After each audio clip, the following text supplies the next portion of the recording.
오늘 말씀 제목 어떠합니다. 성도들이 누릴 세 가지 복.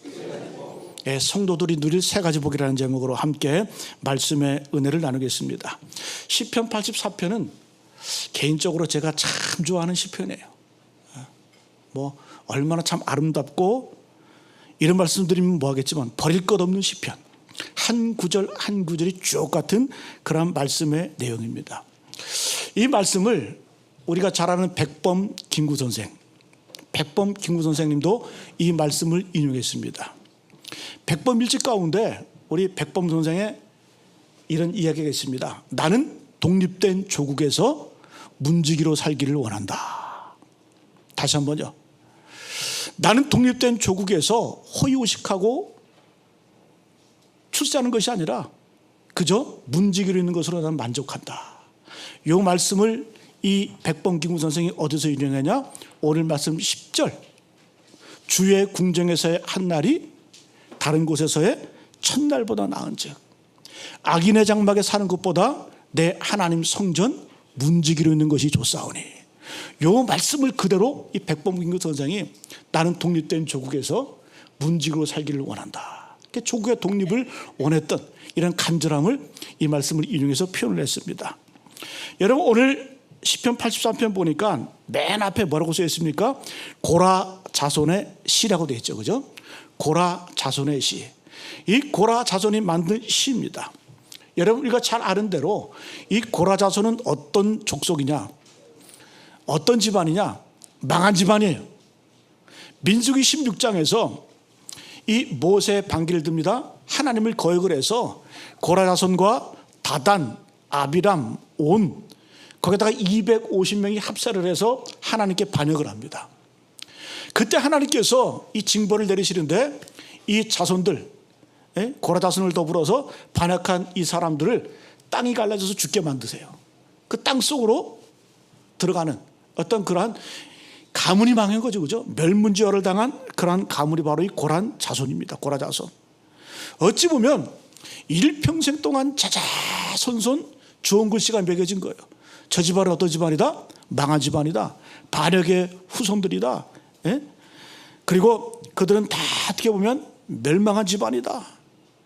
여러분 한번 생각해 보세요. 당대에는 망했지만 그 후손들, 살아남은 후손들이 얼마나 힘들었겠습니까? 손가락질 당했겠죠. 그죠? 저 집안은 옛날에 조상들이 반역을 해서 이 망한 집안이야, 망한 가문이야. 배척하고 외면하고 요즘 말로 말하면 왕따 당하고 조롱당하는 그런 집안이었습니다. 여러분, 우리 땅을 살아가게 되면, 살다 보면 내가 원하든 원하지 않든 이런 것들을 경험할 수가 있다는 거예요. 내가 잘못한 것도 아닌데 우리 조상이 실수를 했던지 간에 또 우리의 부모가 잘못했던지 간에 우리 인생의 여정 가운데 이런 일들을 경험할 때가 있다는 겁니다. 자, 그러면 이 고라 자손은 이때 무엇을 했을까? 우리도 마찬가지입니다. 이러한 인생의 상황 가운데 바로 이때 우리에게 필요한 것이 무엇일까요? 내 자신을 바라봐야 힘이 없습니다. 주변 사람을 쳐다봐야 비난밖에 없어요. 조롱밖에 없어요. 그 누굴 봐야 될까? 하나님을 바라봐야 될 줄로 믿습니다. 여러분, 다시 한번 말씀드리면 고라 자손은 망한 집안이에요. 멸망한 족속이에요.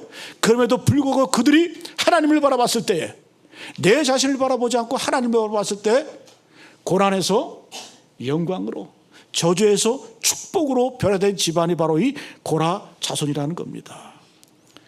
여러분, 고라 자손은 바닥까지 떨어진 거예요. 바닥까지. 히브리어 단어에 보면 암하레츠라는, 암하레츠, 땅을 기어다니는 족속들, 땅바닥에 기어다니는 백성들, 그게 아마레츠거든요. 이 고라 자손은 마치 이 아마레츠처럼 아무것도 가진 것 없고 저주받은 집안이고 또 땅바닥을 기어다닐 정도로 그런 민초의 삶을 살 수밖에 없었던 그러한 족속이 바로 고라 자손입니다. 그런데 주님을 예배하고 찬양했더니 운명이 바뀌어버리는 거예요. 인생이 역전된 거예요. 저는 그래서 제가 믿는 하나님, 우리가 믿는 하나님이 얼마나 좋은지 모르겠어요. 하나님께서는 우리가 망한 채로, 절망한 채로, 실패한 채로 남겨두지 않으세요. 우리가 주님 바라보고 눈을 들어 주님을 향하여서 주의 얼굴을 구하고 주님을 찬양하면 하나님께서 우리 인생 가운데 반드시 역전을 주시는 그런 하나님인 줄로 믿습니다. 그분이 누구라고요? 저와 여러분들의 하나님이신 줄로 믿습니다. 고라다손은 바로 이것을 경험한 거예요. 예배 드렸더니 찬양했더니 나중에 여러분 이 고라다손의 후손이 누가 나오냐면 여러분 잘 아시는 사무엘 선지자가 나와요. 사무엘 선지자가 누굽니까? 이제 사사시대를 마감을 하고 메시아 왕국 다윗 왕국의 기초를 세운 사람이 사무엘 아닙니까? 그 고라자손 망한 자손 가운데 사무엘이라고 하는 이 골출한 인물이 나왔어요. 나중에 이 고라자손은 다윗 시대에 하나님을 찬양하는 이 찬양의 선봉에 섭니다. 나중에 여호사밧 왕 때에 이 북쪽 연합국과 전쟁을 할 때도 마찬가지예요. 성가대를 앞세워서 찬양을 해서 승리를 거뒀던 이 족속이 바로 고라자손입니다. 그곳이 어디예요? 브라가 골짜기. 브라가 골짜기. 브라가라는 뜻은 찬송의 골짜기. 하나님을 찬송하고 예배했더니 운명이 바뀌어버리는 거예요. 역전이 시작되는 거예요. 여러분, 우리는 예배자인 줄로 믿습니다. 여러분들이 예배자, 온전한 예배자, 예배에 생명을 걸고 목숨을 걸면 여러분들의 운명이 바뀌어버립니다. 여러분들의 인생이 새로움으로 나아가게 될 줄로 믿습니다. 바로 이 고라자손이 우리에게 보여주는 거예요. 여러분, 오늘 이 84편 위에 보니까 고라자손의 시 이렇게 말씀을 하고 뭐라고 이야기합니까? 인도자를 따라 깃딧에 맞춘 노래. 깃딧에 맞춘 노래. 이 깃딧은 뭘까? 깃띠라고 하는 것은 바로 쥐어짜다 그런 뜻이에요. 쥐어짜다. 막 손으로 쥐어짜다 그런 뜻입니다. 그리고 포도주 틀에서 이 포도의 즙을 짜내다 그런 뜻이거든요. 그래서 이 이스라엘 사람들은 전통적으로 이 시편 84편을 언제 읽었냐? 언제 찬양했냐? 그들이 노동할 때, 노동요 힘들고 어려울 때 그 억센 이 노동의 그 과정 가운데 노래를 부르면서 이 찬양을 부르면서 이겨냈습니다. 체력적인 한계를 이겨냈고 또 영적인 한계, 고단함을 이겨냈다는 겁니다. 여러분, 그래서 이 깃띠하면 생각나는 게 뭐냐면, 여러분 예수님 당시에 예수님이 십자가 지기 전에 어디서 기도하셨어요? 겟세마네 동산에서.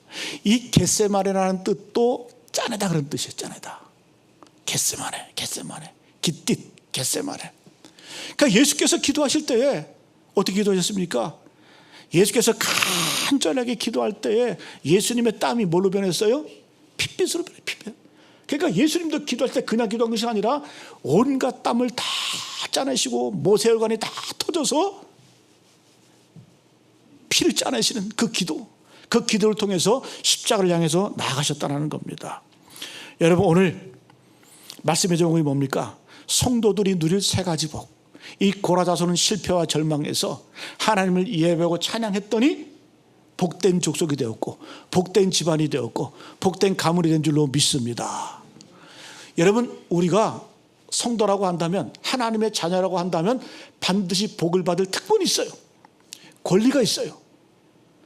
이거 못 누리면 이거 여러분 신앙생활 제대로 하지 않는 거예요. 하나님의 자녀다운 삶을 살지 못하는 거예요. 오늘 여러분 성경 말씀 보니까 세 가지 복을 이야기합니다. 4절에 보니까 주의 집에 사는 자들은 복이 있나니. 무엇이 복이라고요? 주의 집에 사는 자들이 복이 있다. 다시 말씀드리면 예배하는 자가 복이 있다. 두 번째 5절 보니까 그 마음에 시온의 대로가 있는 자는 복이 있다. 그 마음이 곧장 하나님께로 향해 있는 사람들, 시온의 대로, 하이웨이, 고속도로처럼 쭉 뻗어 있는 그 마음을 가진 사람들은 복이 있다. 세 번째는 12절 보니까 마지막이죠, 그죠? 주께 의지하는 자는 복이 있나이다. 여러분, 이 복을 누리시길 간절히 축복합니다. 자, 첫 번째 한번 따라합니다. 주의 집에 사는 자들은 복이 있습니다. 여러분, 주의 집에서 예배하는 자들에게 복이 있는 줄로 믿습니다. 우리 1절 말씀, 예배를 얼마나 사모하는지 우리 1절 같이 한번 읽어봅니다. 시작. 만군의 여호와여, 주의 장막이 어찌 그리 사랑스러운지요. 1절 보니까 만군의 여호와여. 만군의 여호와, 이런 표현은 좀 엄한 표현이에요. 권위가 있는 표현이에요. 만군, 모든 군대 하나님 여호와. 근데 그 하나님이 마지막에 뭐라고요? 어찌 그리 사랑스러운지요. 모든 군대 위에 뛰어난 하나님, 그 하나님을 바라보면서 두려워서 떠는 것이 아니라 만군의 하나님을 보러 바라보면서 내 마음 가운데 두려움이 있는 것이 아니라 사랑스럽대. 이런 사람이 어떤 사람이에요? 주의 장막에 거하는 사람은 만군의 하나님을 바라보고 두려워 떠는 것이 아니라 하나님이 사랑스러운 거예요. 하나님이 너무 좋은 거예요. 너무 귀한 거예요.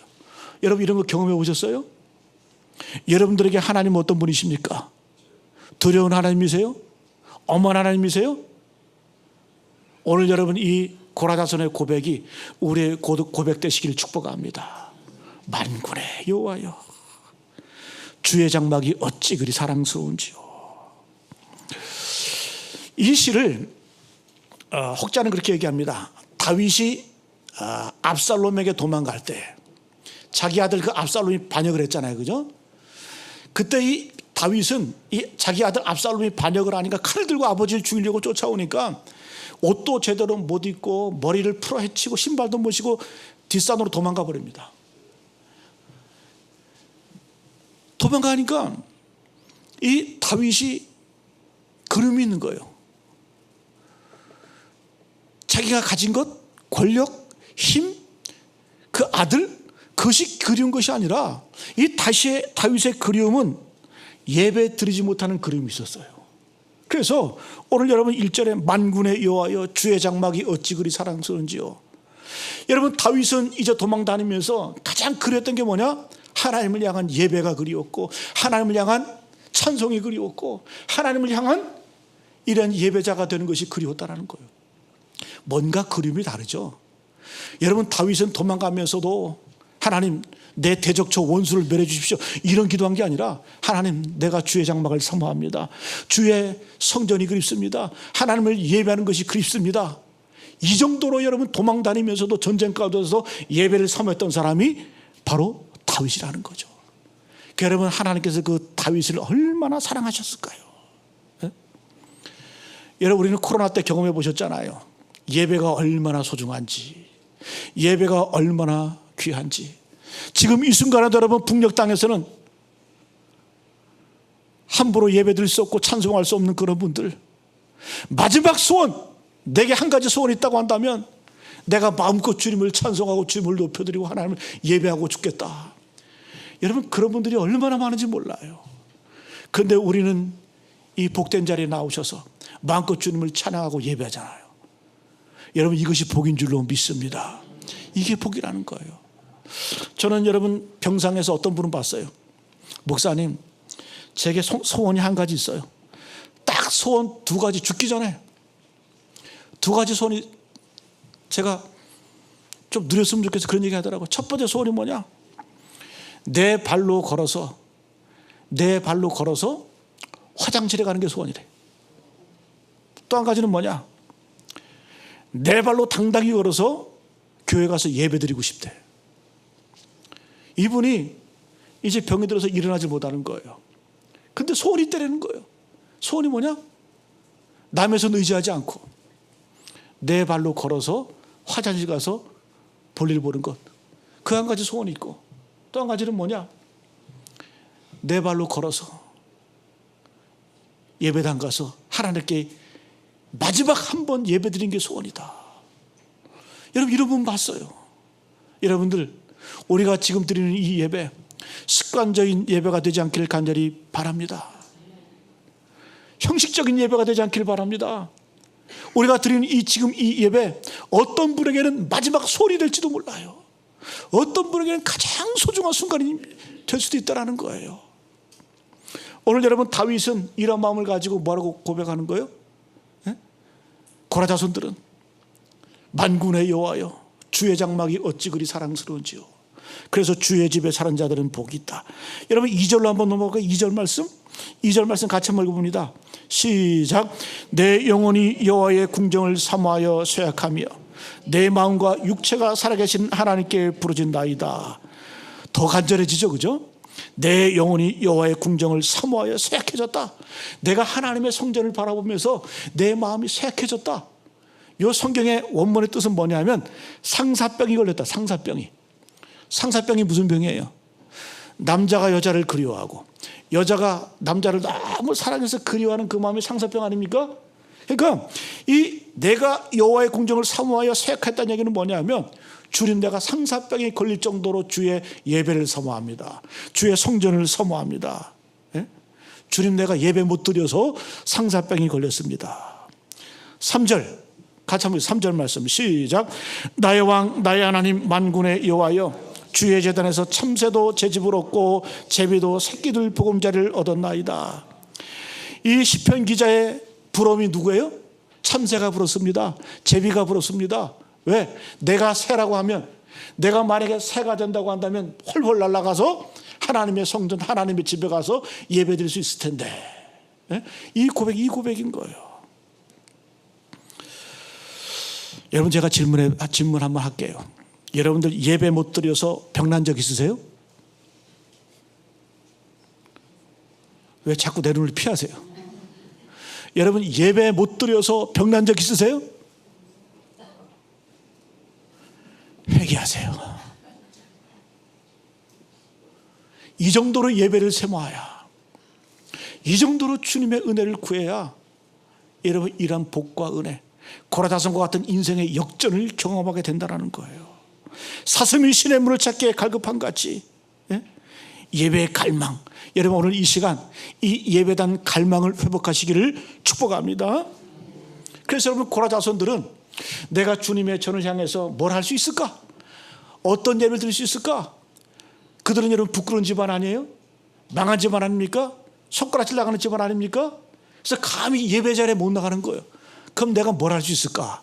그래서 고라자손이 제일 먼저 했던 일이 뭐냐 하면은 허드렛 일, 문지기, 성의 문을 지키고, 누가 시키지도 않았어요. 성의 문을 지키고 성전의 문을 지키는 일부터 합니다. 예배 자리에 못 들어가잖아요. 왜? 예배 자리에 들어가는 그 순간 조롱거리, 아유 저 집안 망한 집안인데, 저 집안 희망이 없는 집안인데 무슨 낯짝이 있어서 예배를 드리고 찬송을 해? 그러겠죠, 그죠? 그래서 자기가 할 수 있는 일을 하는 거예요. 내가 예배는 못 드리지만 성전 앞에서 성을 지키면서, 또 예배당 앞에서 이 예배당을 지키면서 찬송 소리를 듣는 거예요. 은혜를 경험하는 거예요. 부스러기에 어떤 그런 은혜를 경험하는 거예요. 얼마나 눈물 날까, 그죠?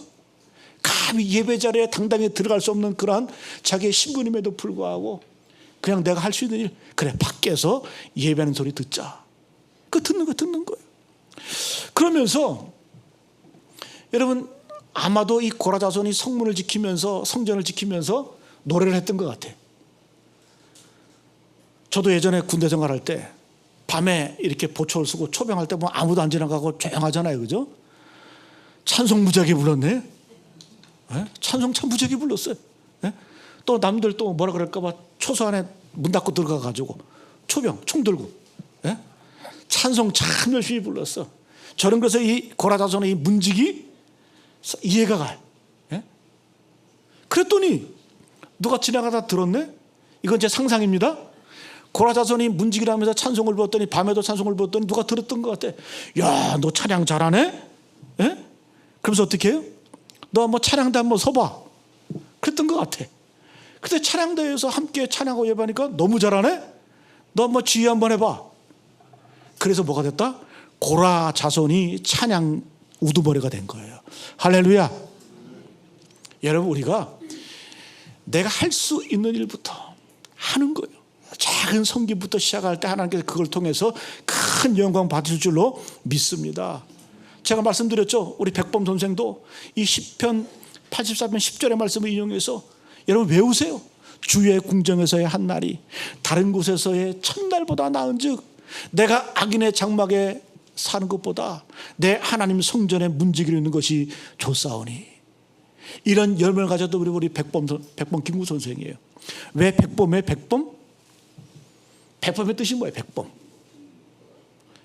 흰 호랑이? 아니에요. 백범은 뭐냐면 김구 선생의 부모가 백정이었어요. 백정, 소 잡고 돼지 잡는 천한 직업 백정. 백정에서 백을 따온 거예요. 그러면 범은 뭘까요? 범부, 보통 사람, 일반인, 범부.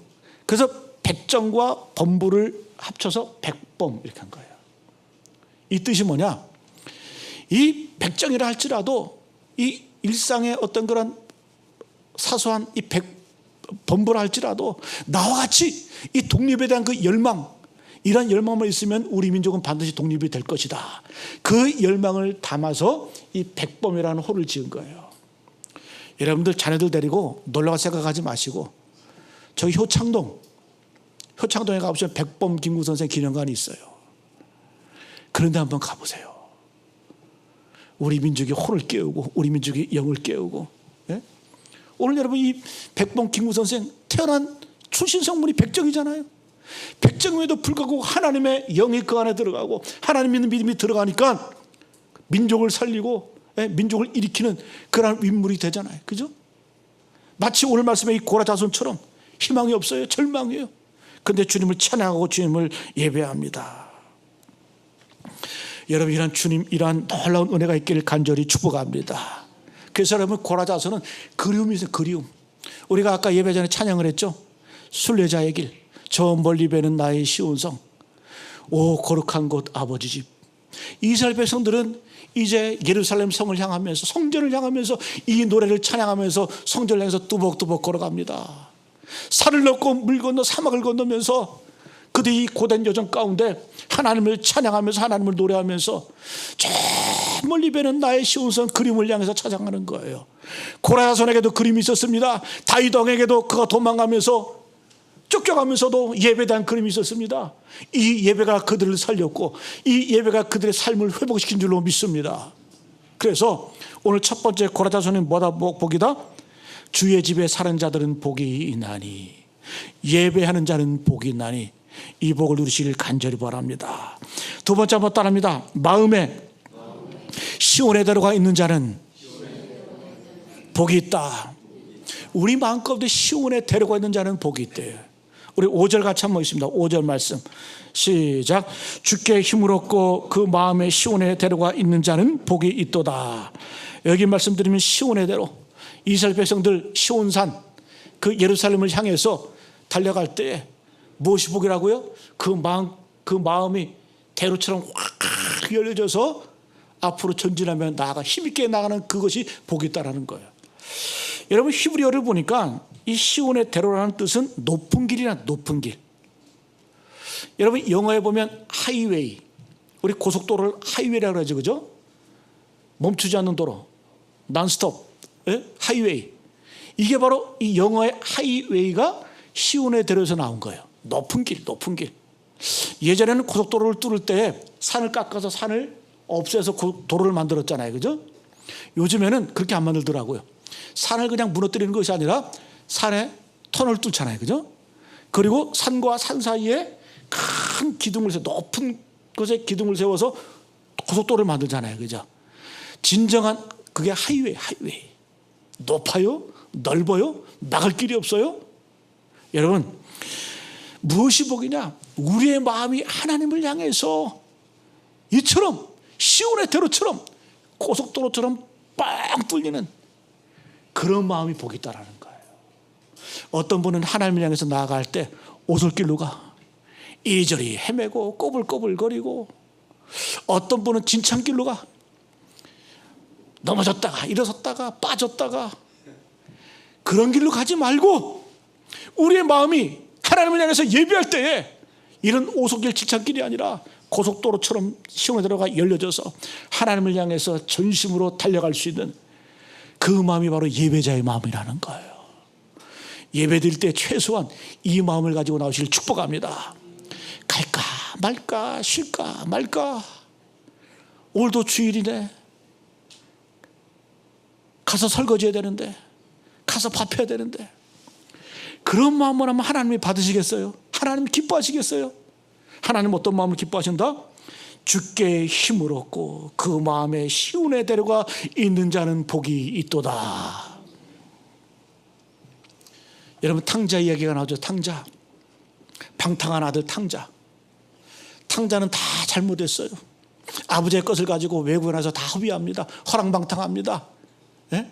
그리고 진차길 같은 그 돼지 우리에서 결국은 먹고 살았습니다. 근데 여러분 탕자가 잘한 거 딱 한 가지가 있어요. 탕자가 칭찬받을 것 딱 하나 있어요. 뭐예요? 아버지께로 달려가는 길이 시온의 들이었다라는 거예요. 할렐루야. 이거 하나 잘한 거, 이거 하나 잘한 거예요. 내가 아무리 인생을 허비하고, 내가 아무리 인생을 방탕하고, 내가 아무리 인생을 막살을 할지라도, 그러나 내가 아버지께로 가면 아버지께서 나를 사랑하시고, 내가 아버지 안에, 아버지가 내 안에 거하시면 회복이 된다. 이 마음, 이 시온의 대로가 열려져 있으니까 아버지께로 곧장 달려가는 거예요. 이걸 하나님이 기뻐하시고, 이것을 아버지가 기뻐하시고 안아주신 줄로 믿습니다.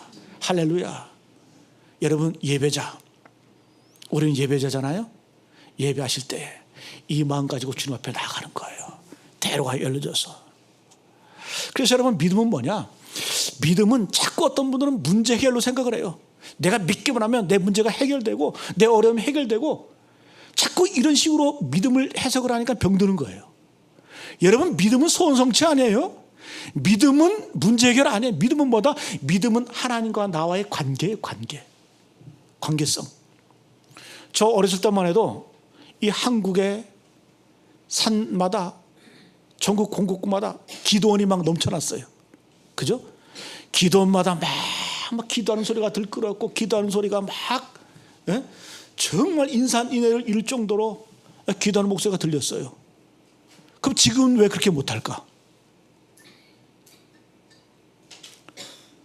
물론 그 시대가 너무 어렵고 힘든 시대였어요. 밥 먹고 살기 힘들었고, 질병도 많았고, 고된 어떤 인생 가운데 하나님 앞에 나가서 기도하는 그런 모습도 중요했지만, 그러나 그때부터 변질되기 시작한 거예요. 왜? 내 믿음을 소원성취, 문제 해결로만 생각을 해버린 거예요. 그 문제가 해결되면 더 이상 문제가 없습니까? 또 문제가 있죠. 그럼 내 소원이 해결됐습니다. 그럼 또 다른 소원이 없습니까? 인간의 욕심은 끝이 없는데. 여러분, 기도원이, 우리의 믿음이 어떤 무슨 소원성취, 문제 해결로 변질돼 버리고 나니까 지금 보세요. 교회들마다 기도원이 골칫거려요. 운영을 못하는 거예요. 에? 우리나라에서 가장 대표적인 수양관이라고 하는, 이름은 말 안 하겠어요. 365일 계속 돌아가거든요. 근데 그 관계자분을 제가 잘 알아요. 저한테 얘기하더라고요. 목사님, 365일 돌려도 적자입니다. 그것을 운영하는 교회들마다 고치거린 거예요. 지금 여러분 한번 강화도나 한번 산에 한번 보세요. 기도원 내는 교회들 얼마나 많은가. 운영이 안 돼서. 왜 그럴까요?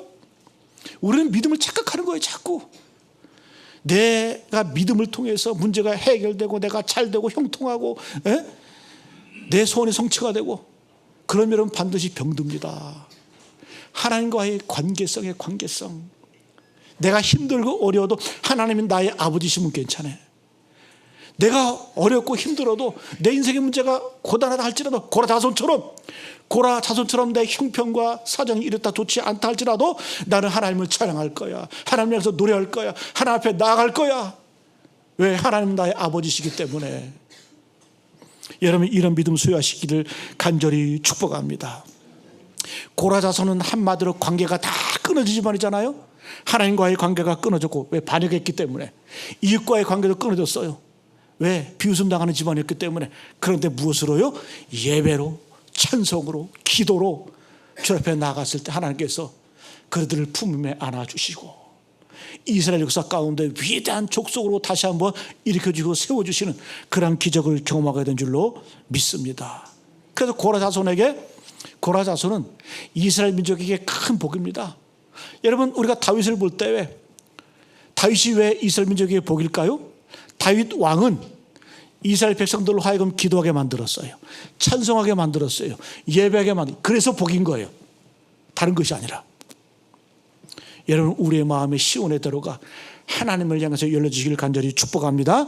우리 마지막으로 한번 따라합니다. 주를 의지하는 자는 복이 있다. 세상 것 바라보지 않고, 세상 것 의지하지 않고 주님만을 바라보는 자가 복이 있다. 주께 의지하는 자가 복이 있다. 어떤 분은 그런 얘기 하더라고요. 믿음이 뭐냐? 믿음은 하나님의 부력을 의지하는 거다. 부력. 저절로 뜨는. 여러분, 우리가 수영 못하는 사람은 물에 가면 깔아앉잖아요. 왜 깔아앉을까요? 물과 싸우려 하기 때문에 깔았는 거예요. 예?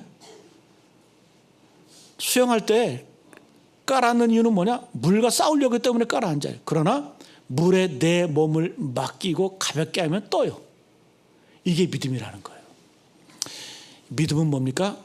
나의 모든 것, 힘 다 쫙 빼고 내 힘 다 빼버리고 주님의 그 부력을 의지하는 거예요. 주께서 뜨시게 하는 거예요. 주께서 나의 손을 들어주시고 내 발걸음을 인도해 주시고 내 삶을 인도해 주시는 그 하나님의 부력을 믿고 소망하고 나아가는 거예요. 그게 뭐다? 그게 믿음이는 거예요. 여러분, 우리는 의지할 게 너무 많아. 내 건강도 의지할 거 있고 돈도 적당히 있어. 이만큼 살만해.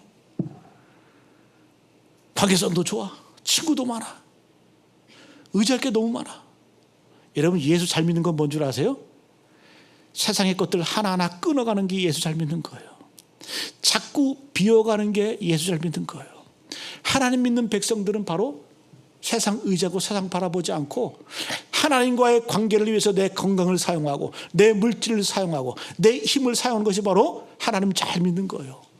이웃과의 관계도 마찬가지예요. 내가 이웃 때문에 복을 받는 것이 아니라 이웃을 위해서 내 것 나누어주고 베풀고 섬기고 희생하는 것, 그것이 바로 잘 사는 거예요. 그 믿는 자의 삶의 모습인 줄 믿습니다. 그래서 여러분, 여행자가 되지 마시고 순례자가 되시기를 축복합니다. 여행자는 요구하는 게 참 많아요.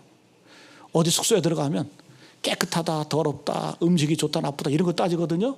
근데 순례자는 그런 거 안 따져요. 왜? 본향이 있기 때문에, 내가 가야 할 곳이 있기 때문에, 내가 정말 소중하고 정말 귀한 저 멀리 배는 나의 시온성, 나의 본향이 있기 때문에 인생의 과정이 순탄하지 않다 할지라도 어렵다 할지라도 기쁜 거예요. 감사한 거예요. 이게 바로 믿음이라는 거예요.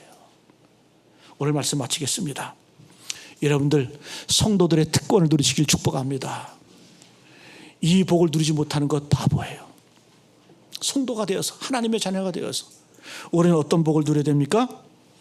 주의 집에 사는 자들은 복이 있나이다. 두 번째, 그 마음에 시온에 들어가 있는 자는 복이 있나이다. 그리고 주께 의지하는 자는 복이 있나이다. 이 복 누려서 고난이 영광으로, 우리 삶의 저주와 어려움이 축복으로 변화되는 그러한 삶의 아름다운 열매를 거두시는 우리 모두 되시기를 축복합니다.